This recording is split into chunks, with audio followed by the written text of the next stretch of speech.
नमस्कार दोस्तों, स्वागत है आपका एक बार फिर से आपके अपने YouTube चैनल कंपटीशन प्रिपरेशन पे। आई होप आप सारे बहुत अच्छे होंगे और अच्छे से पढ़ाई भी कर रहे होंगे। ये वीडियो एसएससी सीजीएल और सीएचएसएल 2021 की तैयारी कर रहे हर एक एस्पिरेंट के लिए बहुत ज़्यादा इंपॉर्टेंट होने वाली है। मैं अक्सर देखता हूँ कि आप लोग कमेंट कर रहे होते हो कि मैथ्स की बेस्ट स्ट्रेटजी क्या होनी चाहिए, यानी मैथ्स की स्ट्रेटजी क्या होनी चाहिए ताकि हम एग्जाम में 50 आउट ऑफ 50 यानी मैक्सिमम स्कोर कर पाएँ।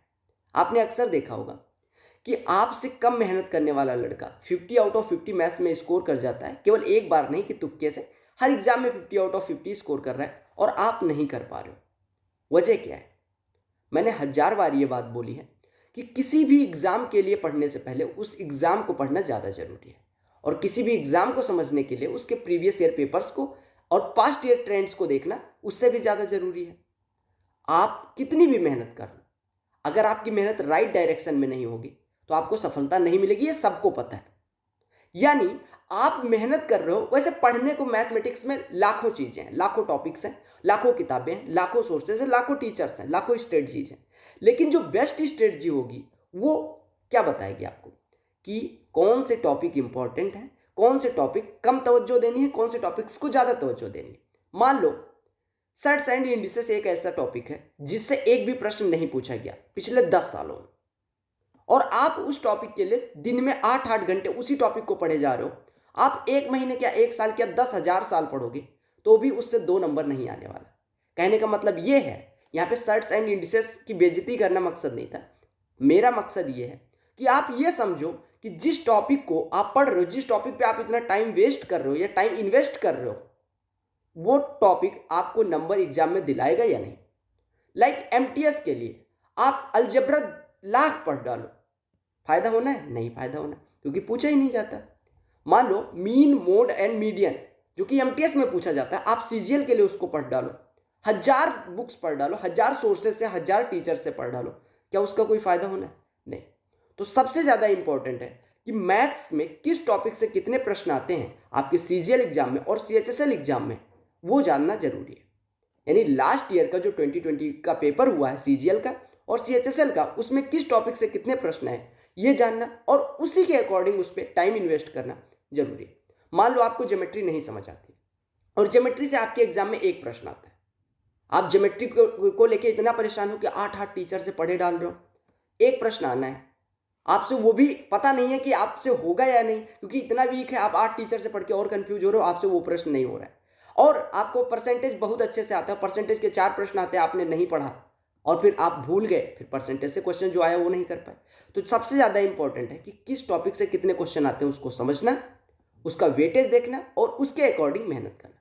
तो इस वीडियो में हम यही देखने वाले हैं कि एसएससी सीजीएल एग्जाम में और सीएचएसएल एग्जाम में कौन से टॉपिक्स कॉमन है जो ज़्यादा पूछे जाते हैं और कौन सा टॉपिक सीएचएसएल में ज़्यादा पूछा जाता है, कौन सा टॉपिक सीजीएल में ज़्यादा पूछा जाता है। तो चलो मैं आपको लेके चलता हूँ सीधे स्क्रीन पे और दिखाता हूँ और उसी अकॉर्डिंग समझाने की कोशिश करूंगा कि किस टॉपिक को कितना टाइम डिवोट करना है।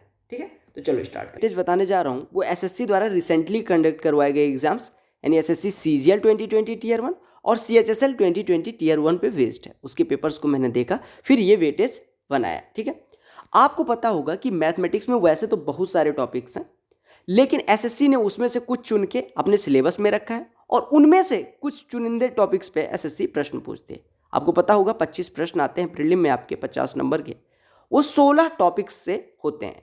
कौन कौन से टॉपिक्स हैं उनको ध्यान से देखिएगा। अगर मैं बात करूं पहला टॉपिक टाइम एंड वर्क, पहले क्या होता था कि टाइम एंड वर्क से एक प्रश्न पूछ लिया जाता था, एक पाइप एंड वेजेस से पहले 2 प्रश्न इस टॉपिक से आते थे प्रीलिम में, और वर्क एंड वेजेस मिला के, मतलब तीनों टॉपिक को मिला के, तीनों एक जैसे टॉपिक है, time and work, pipe and system यानी नल और टंकी, समय और कार्य और मजदूरी, इनसे मिला के 2 प्रश्न आते थे। लेकिन अब क्या हो गया, एक प्रश्न इससे आता है जहाँ पे एक लिखा हुआ है, यानी सिंगल डिजिट लिखी हुई है, यानी कि अगर हाइफन लगा के कुछ नहीं लिखा, इसका मतलब सीएचएसएल में भी उतने प्रश्न आते हैं। यानी सीएचएसएल में और सीजीएल में दोनों में इससे एक प्रश्न पूछा जाता है आपके time and work, pipe system, work and wages से। ठीक है, अगर सिंप्लीफिकेशन से बात करें, सिंप्लीफिकेशन से वैसे तो पहले अगर आपने देखा होगा तो 2 प्रश्न आते थे, लेकिन इस बार मैंने जो देखा है वो इन्होंने एक प्रश्न पूछा है सीजीएल में भी और सीएचएसएल में भी। हाँ, किसी किसी शिफ्ट में 2 प्रश्न सीएचएसएल में देखने को मिल गए सिंप्लीफिकेशन से, एक बोर्ड मास से, एक ब्रैकेट से, लेकिन आपको ध्यान रखना है कि 1 से 2 क्वेश्चन पूछे जाते हैं ये मान के चलो कि एक प्रश्न इससे आपका पूछा जाता है। ठीक है, तो ये जो पहला टॉपिक था टाइम एंड वर्क, ये आपको पता है बहुत बेसिक सा टॉपिक है। अगर आपका एलसीएम एचसीएफ नॉर्मल सा अच्छा है, मतलब नॉर्मल सा है, एवरेज भी है, तो आप इन टॉपिक्स को अच्छे से कर लोगे, तीनों टॉपिक्स को। सिंप्लीफिकेशन के लिए आपको कैलकुलेशन चाहिए, कैलकुलेशन यहाँ भी चाहिए, कैलकुलेशन यहाँ भी चाहिए, तो कैलकुलेशन का रोल देखते रहना।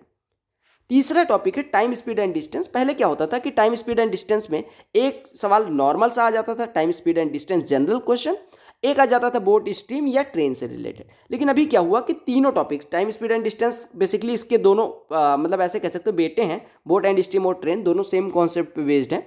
तो इससे एक ही प्रश्न आ रहा है, चाहे बोट एंड स्ट्रीम से आ जा रहा है, चाहे ट्रेन से आ जा रहा है, चाहे टाइम स्पीड एंड डिस्टेंस से नॉर्मल एवरेज स्पीड या इससे रिलेटेड आ जा रहा है। और एसएससी क्या कर रही है कि अभी एवरेज का ऐसे कोई एवरेज नहीं पूछ रही है कि एवरेज से डायरेक्ट क्वेश्चन, वो कभी स्पीड में एवरेज पूछ ले रही है, कभी पाई चार्ट में पूछ ले रही है यानी डीआई में पूछ ले रही है, कभी कहीं पूछ ले रही है। ये भी आपको पता है कि नॉर्मल सा कॉन्सेप्ट है, कुछ भी दिक्कत नहीं होनी चाहिए। टाइम स्पीड एंड डिस्टेंस में बहुत आसान सा टॉपिक है, तो ये आप कर सकते हो। ठीक है, चौथा टॉपिक जो इंपॉर्टेंट टॉपिक है वो कंपाउंड इंटरेस्ट और सिंपल इंटरेस्ट। इसके साथ इंस्टॉलमेंट भी मिला लीजिएगा, क्योंकि पहले क्या होता था इंस्टॉलमेंट वो ये नहीं पूछती थी एसएससी, लेकिन अभी रिसेंट ईयर्स को देखते हुए मैंने देखा है, यानी 2020 में मैंने देखा कि इंस्टॉलमेंट, सिंपल इंटरेस्ट और कंपाउंड इंटरेस्ट, इन तीनों टॉपिक्स में से कोई एक पूछ लेती है, मतलब एक प्रश्न पूछ लेती है, चाहे सिंपल इंटरेस्ट से पूछ ले। अब तो क्या काम करती है, सिंपल इंटरेस्ट कंपाउंड इंटरेस्ट मिला के पूछती है, और यह इंस्टॉलमेंट पूछ लेती है। तो इंस्टॉलमेंट भी आप छोड़ के नहीं चल सकते, यानी इन तीनों टॉपिक से एक प्रश्न। लेकिन आप केवल इंस्टॉलमेंट के लिए पागल हुए पड़े हैं कि इंस्टॉलमेंट मुझे नहीं पढ़ा या मुझे नहीं समझ आ रहा है और एग्जाम से पहले उसको लेके परेशान है, तो वो भी चीज़ें गलत होंगी। ठीक है, क्योंकि एक प्रश्न आना है। रेशियो एंड प्रोपोर्शन से आपका बहुत बेसिक सा कॉन्सेप्ट है, इसमें थर्ड प्रोपोर्शन, मीन प्रोपोर्शन, इससे रिलेटेड पूछने लग गए हैं आप, या रेशियो एंड प्रोपोर्शन से नॉर्मल सा ए और बी का अनुपात दे दिया गया, बी और सी का अनुपात दे दिया गया और उससे रिलेटेड एक क्वेश्चन पूछ लिया, तो बस एक ही प्रश्न आता है रेशियो एंड प्रोपोर्शन से, चाहे मीन प्रोपोर्शन और वो चीज़ें थर्ड प्रोपोर्शन से रिलेटेड या फिर डायरेक्ट एक रेशियो से रिलेटेड पूछ लिया गया, यानी रेशियो और प्रोपोर्शन से मिला के एक प्रश्न आपके एग्जाम में देखने को मिलता है। जो यहाँ पे इंपॉर्टेंट टॉपिक बनता है वो आपके सीजीएल और सीएचएसएल दोनों एग्जाम्स के लिए। हालांकि मैंने सीजीएल में देखा केवल 2 प्रश्न प्रॉफिट लॉस डिस्काउंट से आता है, लेकिन सीएचएसएल में कई शिफ्ट में 2 से 3 प्रश्न देखने मिल जाते हैं, यानी 3 भी प्रश्न पूछ लेते हैं प्रॉफिट लॉस और डिस्काउंट मिला के। तो ये आपके लिए इंपॉर्टेंट टॉपिक बनने वाला है। ठीक है, profit and loss, in topics को छोड़ के आप नहीं जा सकते, यानी एग्जाम टाइम में आपको किन टॉपिक्स को ज़्यादा रिवाइज करना है उनमें ये टॉपिक्स होंगे। ठीक है, अगला टॉपिक है एवरेज से। एवरेज जैसा कि मैंने बताया कि नॉर्मल कैलकुलेटिव टॉपिक होता है, मतलब कैलकुलेशन होती है नॉर्मल सी, और इससे एक प्रश्न आपका 2 नंबर का आ जाता है। ठीक है, और एवरेज बताया भी कि डायरेक्ट एवरेज ना पूछ के कई बार घुमा के पूछ लेते हैं, किसी दूसरे टॉपिक में मिक्स करके एवरेज पूछ लेते हैं। ठीक है, परसेंटेज से पहले तो क्वेश्चन ज़्यादा मिलते थे, लेकिन अभी परसेंटेज से एक प्रश्न आता है। और लेकिन परसेंटेज ऐसा नहीं मान सकते कि परसेंटेज से एक प्रश्न आता है तो परसेंटेज बहुत वो चीज़ है, मतलब सस्ती चीज़ है। देखो, परसेंटेज से कंपाउंड इंटरेस्ट, सिंपल इंटरेस्ट भी रिलेटेड है, आपका परसेंटेज से प्रॉफिट एंड लॉस भी रिलेटेड है, परसेंटेज से कई बार रेशियो वाले क्वेश्चंस हो जाते हैं, मिक्सचर एलिगेशन वाले क्वेश्चंस हो जाते हैं। तो परसेंटेज आपको हर जगह जानना है। परसेंटेज से टाइम एंड वर्क में परसेंटेज का यूज हो जाता है, तो परसेंटेज अगर आपने अच्छे से कर लिया तो कुछ टॉपिक्स के बेसिक क्लियर हो जाते हैं। तो परसेंटेज भी इंपॉर्टेंट टॉपिक है आपका। एक प्रश्न हालांकि आता है, लेकिन फिर भी सीजीएल और सीएचएसएल दोनों में, मैंने फिर से बता दूं मैं आपको कि जहाँ पे ये ग्रीन कलर वाला नहीं लगा है, इसका मतलब कि सीजीएल और सीएचएसएल में उतने ही प्रश्न आ रहे हैं, यानी सीजीएल में भी एक प्रश्न, सीएचएसएल में भी एक प्रश्न।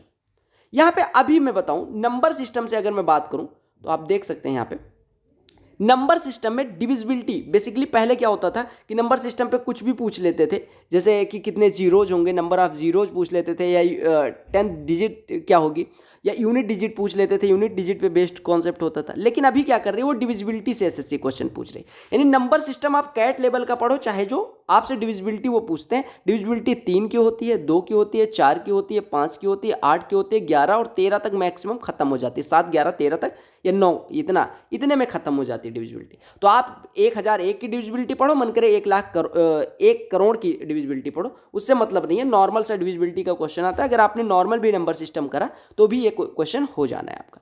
हालांकि अभी आपके पास टाइम है, आप अच्छे से ये क्वेश्चंस पढ़ के जाओ। डिविजिबिलिटी वाले सारे मैंने करा रखे।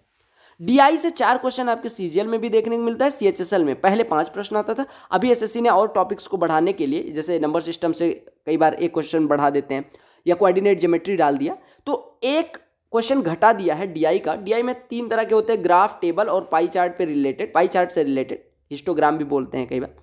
तो 4 क्वेश्चन आपके आते हैं। अब इसमें परसेंटेज भी हो सकता है, एवरेज भी हो सकता है, टाइम स्पीड एंड डिस्टेंस भी हो सकता है, यानी इसमें किसी भी तरह का कैलकुलेशन दे सकते हैं। ऐसा नहीं है कि कुछ एक परसेंटेज इंक्रीज पूछ सकते हैं, परसेंटेज डिक्रीज पूछ सकते हैं, इंपोर्ट एक्सपोर्ट किसी भी चीज़ से रिलेटेड पूछेंगे। बस वो मान लो कि कैलकुलेशन, तो कैलकुलेशन यहाँ भी काम कर रहा है, यहाँ भी काम कर रहा है, यहाँ भी, यानी कैलकुलेशन आपके मैथ्स में ओवरऑल रन करेगा। कैलकुलेशन बेस है, समझ लो, है ना, जिस पे आपको नाचना है। फिर अगला टॉपिक आपका होगा ज्योमेट्री। ज्योमेट्री में बेसिकली मैंने देखा है कि ज्योमेट्री में 4-5 टॉपिक बहुत इंपॉर्टेंट है। जैसे एक हो गया लाइन एंड एंगल। एक समय पे बहुत इंपॉर्टेंट होता था कि आपको एक ऐसे रेखा दे देते थे, यहाँ काट दिया, वहाँ काट दिया, यहाँ काट दिया, जो मास्टर सभी भी करा रहे हैं टिपिकल बनाने के लिए, यहाँ काट दिया, यहाँ पे इसको मिला दिया और कहते ये वाला एंगल बताओ। ये सब क्वेश्चंस पहले आते थे। अभी ज्योमेट्री में 2-3 टॉपिक्स ऐसे हैं जो जिसी से क्वेश्चन पूछ रहे हैं। जैसे ट्राइंगल से 2-3 क्वेश्चन, इसमें आपका एरिया हो सकता है, पेरीमीटर हो सकता है, इन सेंटर हो सकता है, सर्कम सेंटर हो सकता है। ठीक है, ये सारा जो सिलेबस मैं करवाऊंगा, जो कोर्स लॉन्च करूँगा, उसमें सारी चीज़ें उसी अकॉर्डिंग में कराऊंगा जो वेटेज है, इसी अकॉर्डिंग में। ऐसा नहीं कि कुछ भी पढ़ाए जा रहा हूँ आपका मैथमेटिशियन बनाने के लिए। ट्राइंगल में आपसे ये हो सकता है, सिमिलरिटी पे हो सकता है। ठीक है, ये सारे टॉपिक्स हैं जिनसे ट्राइंगल से रिलेटेड क्वेश्चंस आते हैं, और ट्राइंगल से 2 से 3 प्रश्न आपको देखने में मिल जाता है। 5 से 8 प्रश्न आपकी ज्योमेट्री से टोटल होते हैं, सीजीएल में भी और सीएचएसएल में भी। ठीक है, 5 से 8 कहने का मतलब मेंसुरेशन कई बार बढ़ जाता है और कई बार मेंसुरेशन घट जाता है। ये मान के चलो 5 से 8 क्वेश्चन आपके रहेंगे ही रहेंगे, या मान लो कि एवरेज आप मानो तो 7 क्वेश्चन आपके ज्योमेट्री से रहने हैं। अब ज्योमेट्री में कौन कौन से टॉपिक्स, कुछ भी ना पढ़ डालना। ट्राइंगल पढ़ना है, सर्कल पढ़ना है। सर्कल में आपका टेंजेंट से रिलेटेड क्वेश्चन बहुत ज़्यादा आते हैं, चाहे टेंजेंट ड्रॉ कर दी जाती है यहाँ पे, या फिर ऐसा कह दिया जाता है 2 कॉर्ड्स हैं, एक सर्कल है जिसकी 2 कॉर्ड्स अपन इंटरसेक्ट करती हैं, या फिर कुछ कोई एंगल से रिलेटेड क्वेश्चन। मतलब सर्कल में बेसिकली टेंजेंट, सेकेंड और एंगल से रिलेटेड क्वेश्चंस होते हैं, या रेडियस निकालने को, या 2 सर्कल्स टच कर रहे हैं, कॉमन कॉर्ड की लंबाई, ये सारी चीज़ें सर्कल में इंपॉर्टेंट बनेंगी। अगर मैं बात करूँ क्वाड्रिलेटरल, तो क्वाड्रिलेटरल में यहीं से स्क्वायर, ठीक है, रेक्टेंगल, ट्रेपेजियम, रोम्बस, सारे। और रोम्बस का आपको पता होगा कि एक बार तो एसएससी ने ऐसा कर लिया था, हर शिफ्ट में रोम्बस का एरिया पूछ रहा था, हाफ D1 D2, और देता क्या था, चाहे पहला विकर्ण दे दे, चाहे दूसरा विकर्ण दे दे, और साइड दे देता था, या दोनों विकर्ण दे के साइड दे देता था, तो पेरीमीटर पूछ लेता था। तो रोम्बस भी आपका इंपॉर्टेंट बनता है। यानी क्वाड्रिलेटरल में आप मान के चलो कि नॉर्मल से जो क्वाड्रिलेटरल है, ट्रेपेजियम, रोम्बस, स्क्वायर और रेक्टेंगल, ये इंपॉर्टेंट बनते हैं। तो अगर आपने ऐसा क्वाड्रिलेटरल बहुत ज़्यादा नहीं आता तो लास्ट में ये फॉर्मूले वगैरह देख के जाना। वो मैं जब एग्जाम से 10-15 दिन पहले एक वीडियो बना दूंगा जिसमें कि कौन कौन से टॉपिक्स पे अभी आपको रिवाइज कर लेना, अगर आपने नहीं भी पढ़ा तो भी। ठीक है, हालांकि अभी आपके पास समय, आप सारे टॉपिक्स को कर सकते हो। और आपका ट्राइंगल, सर्कल और क्वाड्रिलेटरल आपने खत्म कर लिया, तो आपने आराम से 5 से 8 क्वेश्चन कर लेने, ये सीजीएल में भी और सीएचएसएल में भी। अगर मैं बात करूं मेंसुरेशन से, तो मेंसुरेशन से सीजीएल में प्रश्न ज़्यादा आते हैं, 1 से 2 प्रश्न आ जाता है। सीएचएसएल में 1 प्रश्न आता है, कई बहुत रियर चांस होता है कि 2 प्रश्न पूछ ले। ठीक है, और इसमें आपका स्फीयर होता है, कोन होता है, ठीक है, मेंसुरेशन में आया ब्रो, और आपका सिलेंडर होता है। बस ये मान लो 4-5 टॉपिक हैं या 4-5 कॉन्सेप्ट हैं जिसपे पूछता है, चाहे टोटल सरफेस एरिया पूछ ले, क्यूबॉइड होता है, ये कुछ हैं जो आपको पढ़ने होते हैं। अब ये नहीं पैरेललोपिपेड यानी पैरेललोपिपेड पढ़ने लग जाओ, या फिर आप वो प्रिज्म पिरामिड से भी क्वेश्चन आ जाते हैं, लेकिन नॉर्मल सा, या तो एरिया पूछ लिया, मतलब वो सॉरी बेस एरिया पूछ लिया, या फिर वॉल्यूम पूछ लिया, या लेटरल सरफेस एरिया पूछ लिया। ठीक है, तो ये सारे कुछ टॉपिक्स हैं जो आपको करने होते हैं मेंसुरेशन में। ठीक है, इसमें आपका टोटल सरफेस एरिया, वॉल्यूम, या एक चीज़ अभी जो ट्रेंड में है कि एक शेप को पिघला के दूसरा शेप बनाया जाता है तो कितने बनेंगे, या इसका रेडियस क्या होगा, अगर स्फीयर को पिघला के कोन बनाया जा रहा है तो उसकी हाइट क्या होगी, रेडियस क्या होगा, या फिर ऐसा पूछ लिया जाता है कि सिलेंडर की रेडियस या ये चीज़ें क्या होगी। और ये मैं इस वजह से बता पा रहा हूँ क्योंकि मैंने 57 शिफ्ट आपकी सीजीएल और सीएचएसएल की सॉल्व कराई, तो मुझे याद हो गया। ठीक है, ट्रिगोनोमेट्री से अगर सीजीएल में बात करूं तो ज़्यादा प्रश्न आते हैं, यानी 3 प्रश्न आते हैं। ठीक है, ये सारे जहाँ पे 3 प्रश्न है ना, वहाँ पे 3 स्टार लगा लेना कि ये सारे आपको अच्छे से करने। अब ट्रिगोनोमेट्री से एक तो थीटा की वैल्यू फाइंड करने वाला आता है जो वैल्यू पुटिंग से हो जाता है। दूसरा आपको सॉल्व करना होता है जिसमें ट्रिगोनोमेट्रिक फॉर्म में ही आपका आंसर होता है। तीसरा कई बार होता है हाइट एंड डिस्टेंस से डाल देते हैं। हालांकि सीजीएल में मैंने देखा है कि लास्ट ईयर ट्रेंड में हाइट एंड डिस्टेंस से सीजीएल में नहीं मिला है, मतलब समझ लो कि 0 प्रश्न मिले। ठीक है, वहीं अगर मैं बात करूं सीएचएसएल में तो 2 प्रश्न इससे आता है, और सीएचएसएल में हाइट एंड डिस्टेंस से भी पूछ लेते हैं। तो ओवरऑल अगर मैं बात करूं तो ट्रिगो से 3 प्रश्न मान लो सीजीएल में भी आता है, 3 प्रश्न सीएचएसएल में भी, क्योंकि इसमें हाइट एंड डिस्टेंस पूछ लेते हैं सीएचएसएल में, और सीजीएल में नहीं पूछते हाइट एंड डिस्टेंस। ठीक है, तो आप ट्रिगोनोमेट्री को भी इंपॉर्टेंट टॉपिक मान के चलो।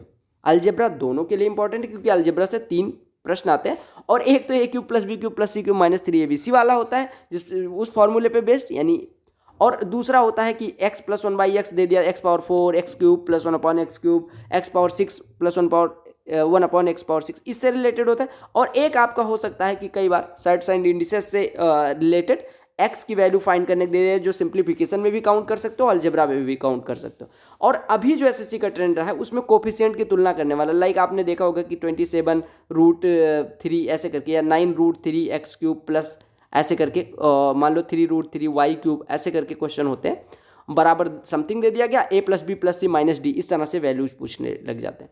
तो ये भी प्रश्न अच्छा बनता है। और जो डिविजिबिलिटी मैंने बताया, डिविजिबिलिटी के प्रश्न में आपको पता है x और y जो यूनिट डिजिट पे मान लो y डाल दिया और 10th डिजिट पे x डाल दिया, x की मैक्सिमम वैल्यू, y की मैक्सिमम वैल्यू 2x - 3y, इस तरह के प्रश्न आते हैं, जो कि मैंने करवा भी रखा है। अगर आपने नहीं देखा तो देख लेना, कोर्स में सारी चीज़ें कवर की जाएंगी। कोऑर्डिनेट ज्योमेट्री से CHSL में प्रश्न नहीं होता, ठीक है। CGL में आपका एक आध प्रश्न आ जाता है, लेकिन इस बार के CGL में कोऑर्डिनेट ज्योमेट्री से प्रश्न देखने में नहीं आया था। हालांकि कोऑर्डिनेट ज्योमेट्री के लिए पागल नहीं हो जाना है कि भैया कोऑर्डिनेट ज्योमेट्री नहीं आती, अब क्या करूं। फिर भी चैनल पे एक वीडियो पड़ी होगी 20 से 30 मिनट की, उसमें आपके एक प्रश्न जो भी आएगा, जिस भी लेवल का आएगा, वो एक प्रश्न करवाने भर का वीडियो में मैंने बता रखा है कोऑर्डिनेट ज्योमेट्री। तो आप सर्च कर लेना, कोऑर्डिनेट ज्योमेट्री आपको मिल जाएगी। तो ये 16 टॉपिक्स थे जिस पे आपको उसके अकॉर्डिंग मेहनत करनी। अब सबसे ज़्यादा मेहनत किस पे करनी है? अलजेब्रा 1, ट्रीगो 2, मेंसुरेशन 3, ठीक है।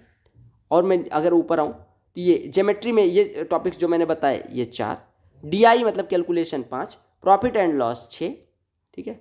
और आपका ये सारे बाकी जो टॉपिक्स हैं वो बहुत आसान से हैं, ठीक है, तो वो आराम से हो जाएंगे। अब कुछ चीज़ें और कॉमन जो हैं उसके लिए बात कर लेते हैं। पहली चीज़, कैलकुलेशन जो आपके पूरे मैथमेटिक्स में रन करने वाली है, उसके लिए क्या करना है? उसके लिए आपको मिनिमम 30 तक का स्क्वायर याद होना चाहिए, 30 तक का क्यूब याद होना चाहिए। आपको टेबल जो याद होना चाहिए वो मिनिमम 30 तक का याद होना चाहिए, ठीक है। आपको यूनिट डिजिट पे ऑपरेट करना आना चाहिए, ठीक है। यूनिट डिजिट कैसे सॉल्व कर सकते हैं? आपको परसेंटेज यानी कि फ्रैक्शन से, मान लो 1/8 लिखा है तो आपको पता होना चाहिए 12.5%, यानी फ्रैक्शन से परसेंटेज और परसेंटेज से फ्रैक्शन जाना आना चाहिए, ठीक है। तो ये सारी चीज़ें अगर आपकी अच्छी हैं तो आप मैथमेटिक्स में नो डाउट अच्छा करोगे। आई थिंक मेरी बातें आपको समझ में आ गई होंगी, और ये भी समझ में आ गया होगा कि किस टॉपिक को कितना टाइम डिवोट करना है 90 डेज में, ताकि आप एग्जाम में अपने आप को ऑप्टिमाइज कर पाओ और मैक्सिमम स्कोर कर पाओ। अगर वीडियो पसंद आएगी तो वीडियो को लाइक कर देना, चैनल पे नए होना सब्सक्राइब कर देना। आपको पता होगा CGL, CHSL, CPO, MTS सबके solve paper shift wise, topic wise मैंने प्रोवाइड कर रखे हैं। अगर आपने नहीं देखा, लिंक उसकी भी डिस्क्रिप्शन में मिल जाएगी। दूसरी चीज़, हमारी जो फ्री क्लासेस आ रही हैं 1 जनवरी से, उसको अवेल करने के लिए, यानी उसका लाभ उठाने के लिए आपको चैनल को सब्सक्राइब करना है। टेलीग्राम चैनल पे मैंने MTS के बेस्ट क्वेश्चंस भी शेयर कर दिए हैं, अगर आपने नहीं डाउनलोड किया तो जाके डाउनलोड कर सकते हैं। टेलीग्राम चैनल की भी लिंक डिस्क्रिप्शन में। बाकी अगर आपका कोई डाउट है तो वेलकम है, आप कमेंट में पूछ सकते हैं।